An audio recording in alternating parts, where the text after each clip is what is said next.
आइए आज हम लोग जानते हैं CAB के बारे में और CAA के बारे में। अक्सर करके लोग ये बहुत कम जानते हैं कि CAB किसे कहते हैं और CAA किसे कहते हैं। तो सबसे पहले आप लोग समझिएगा कि CAB क्या होता है। तो पहले इसका नाम आप जान लीजिएगा, सिटीजनशिप अमेंडमेंट बिल। बिल यानी विधेयक कह सकते हैं इसे हम लोग। बात करते हैं जो सिटीजनशिप अमेंडमेंट बिल होता है, ये वास्तव में तब तक बिल कहलाता है जब तक कि संसद के दोनों सदनों के द्वारा पारित नहीं कर दिया जाता। जब दोनों सदन इसे पारित कर देते हैं और राष्ट्रपति के उसमें हस्ताक्षर हो जाते हैं किसी बिल में, किसी विधेयक में, तो वो क्या बन जाता है, वो एक एक्ट बन जाता है, वो एक अधिनियम बन जाता है, वो एक धारा बन जाती है जिसे हम लोग एक्ट के नाम से जानते हैं। तो यहाँ पर सबसे पहले समझते हैं हम लोग कि जिसे हम लोग CAB बोलते हैं यानी सिटीजनशिप अमेंडमेंट बिल बोलते हैं, ये क्या है। तो आइए चलते हैं, सबसे पहले इसे 9 दिसंबर की बात करेंगे। 9 दिसंबर 2019 को लोकसभा द्वारा पारित किया गया था। यानी कि इस पर सबसे पहले हमारे कौन से सदन ने हस्ताक्षर किए थे। तो बिल्कुल याद करने वाला पॉइंट है, ध्यान रखने वाला बिंदु है कि यह 2019 में कब पारित हुआ था लोकसभा से। तो 9 दिसंबर के दिन इसे लोकसभा के द्वारा पारित किया गया। मगर अगर बात करें 9 दिसंबर के बाद, तो 9 दिसंबर के बाद जो 12 दिसंबर 2019 है, उस दिन राष्ट्रपति के द्वारा इसमें हस्ताक्षर हो गए थे और उसकी मान्यता दे दी। अब प्रश्न आता है कि जो अभी तक लोकसभा और राज्यसभा में जब तक यह एक विधेयक पड़ा हुआ था तब तक उसे बिल कहा जा रहा था, मगर राष्ट्रपति के हस्ताक्षर होते ही वो कानून बन जाता है। और कानून बन जाने के बाद यदि हम देखते हैं तो वो सुप्रीम कोर्ट का एक अभिन्न अंग बन जाता है। अब प्रश्न आता है कि सुप्रीम कोर्ट किसी भी अधिनियम को, किसी भी एक्ट को संरक्षित रखने का काम करता है, यानी कि कानूनों का संरक्षक किसे कहते हैं। तो आंसर आपको याद करना है, कानूनों का संरक्षक सुप्रीम कोर्ट को कहा जाता है। और सुप्रीम कोर्ट जो होता है ये किसी भी प्रकार के कानूनों का रखवाला कहलाता है, बिल्कुल ध्यान रखना। अब बात करते हैं कि जैसे ही राष्ट्रपति ने इस पर हस्ताक्षर कर दिया तो वो एक क्या बन गया, वही बन गया CAA। तो CAA क्या होता है, सिटीजनशिप अमेंडमेंट एक्ट बन जाता है। तो यहां पर सबसे पहले प्रश्न यहाँ ये बनता है कि किस तरीके से इसे हम ध्यान रखेंगे। तो एक प्रश्न आता है कि जो सिटीजनशिप अमेंडमेंट एक्ट बन चुका है तो ये एक्ट का काम क्या है। तो समझने वाली बात है कि जो CAA होता है ये संपूर्ण देश में एक साथ लागू होता है, यानी कि इसे संपूर्ण देश के लिए बनाया गया है, एक अधिनियम है। और वास्तव में ये क्या है, तो वास्तव में CAA हम लोगों ने पढ़ा है कि जो नागरिकता का अधिनियम 1955 में आया था, यानी भारत सरकार नागरिकता अधिनियम 1955, तो उसमें जो सबसे पहला संशोधन हुआ था वो 1985 में किया गया था। तो 1985 के बाद अगर हम आधुनिक संशोधन की बात करें तो ये 2019 में हुआ है, जो कि हमारे संपूर्ण देश में एक साथ लागू किया गया।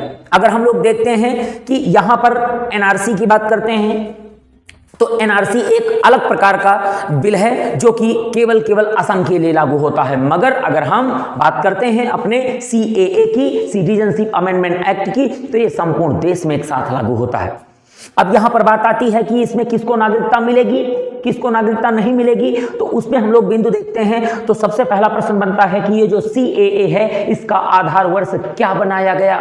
समझने वाली बात है यहां पर कि आधार वर्ष इसका क्या बनाया गया है। तो बिल्कुल याद रखने वाला बिंदु बनेगा कि इसका जो आधार वर्ष बनाया गया है तो वो हम लोग समझेंगे कि क्या बना हुआ है। तो गौर करने वाली बात यहां पर आएगी। 1 मिनट आप समझिएगा, देखिएगा कि इसे कैसे हम समझेंगे कि ये एक प्रकार का आधार वर्ष इसका क्या बनेगा। तो इसका जो आधार वर्ष है भाई 2014 है, यानी कि जिसे हम लोग CAA कहते हैं। तो CAA का आधार वर्ष क्या है, 2014। अब प्रश्न यहां पर बनता है 2014 इसका जो आधार वर्ष बनाया गया है वो क्यों बनाया गया है और कैसे बनाया गया है। तो प्रश्न ये उठता है कि यदि कहीं 31 दिसंबर 2014 के दिन या इसके पहले जो नागरिक भारत आए हुए हैं उनके लिए नागरिकता का प्रावधान किया गया है। तो आइए देखते हैं इसमें अगले बिंदु पर हम लोग ध्यान देते हैं क्या बोला गया है कि CAA में क्या बात करी गई है। तो सबसे पहला पॉइंट ये कहा गया है कि CAA के तहत वही भारत का नागरिक होगा, यानी कि वही व्यक्ति भारत का नागरिक होगा जो कि 31 दिसंबर 2014 या तो इसके पहले भारत आ गया होगा। तो यहां पर प्रश्न बनता है कि 2014 31 दिसंबर तक के भारत में आने वाले लोगों के लिए नागरिकता का प्रावधान करता है सीएए। बिल्कुल। अब प्रश्न यहां पर और बनता है कि सीए के तहत किसके लिए नागरिकता का प्रावधान नहीं है। तो बिल्कुल यहां जानने वाली बात है, बिल्कुल एक रोचक तथ्य है, एक बहुत ही समाज के लिए अभिन्न अंग है, क्योंकि यह धर्मों से संबंधित है। तो यहां पर प्रश्न बनता है कि जो सीएए है यह हमारी नागरिकता का अधिनियम है, जिसके अंतर केवल गैर मुस्लिमों को ही नागरिकता के लिए प्रावधान किया गया है। तो ये जो नागरिकता का प्रावधान है इसमें किसी भी प्रकार से मुस्लिमों को नागरिकता देने के लिए जो है बिल्कुल मान्य नहीं किया गया है, यानी मुस्लिमों को यहां पर नागरिकता देने का कोई भी प्रावधान नहीं किया गया है। यहां पर केवल गैर मुस्लिम धर्म के जो लोग होंगे, जो नागरिक होंगे, जिन्होंने अवैध रूप से घुसपैठी का काम किया है। अब प्रश्न बनता है कि वो घुसपैठी कहां से करे हैं, किन देशों से करे हुए हैं। तो एक लाइन लिखी हुई है, बिल्कुल समझने वाली बात आप समझ देखेंगे कि सीए के तहत केवल गैर मुस्लिमों को नागरिकता का प्रावधान है, जिनमें कि अगर देखा जाए तो 6 गैर मुस्लिम धर्म हैं। कितने धर्म हैं? 6। तो उनको अगर समझेंगे, उनको याद करेंगे तो कौन कौन से आते हैं? हिंदू आता है, सिख आता है, जैन आता है, बौद्ध आता है और ईसाई और पारसी आता है।